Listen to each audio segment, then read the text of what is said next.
Yan ay matugunan din ng ating Pangulong Marcos ang poverty, ang kahirapan.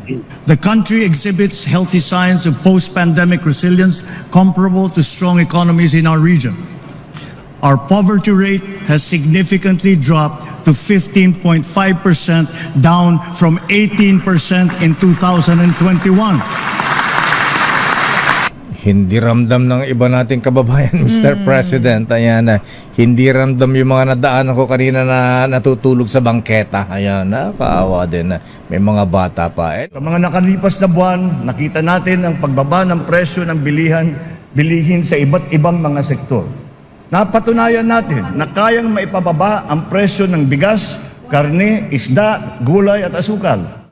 Malaking tulong ang Kadiwa Store na ating muling binuhay at inilunsad.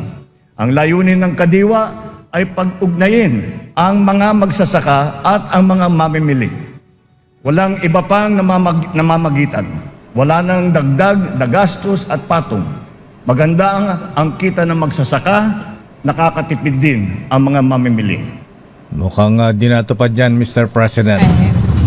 Di pa natin maramdaman yung mga Kadiwa Center. Ayan po, Mr. President. Ayan po ang huling plinay ko yung pa pong zona nyo noong 2023 yan, Mr. President.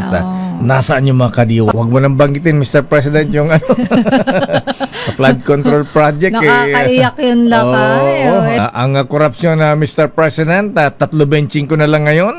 Free for all na ang korupsyon. Sana po yan ay isa sa inyong matugunan.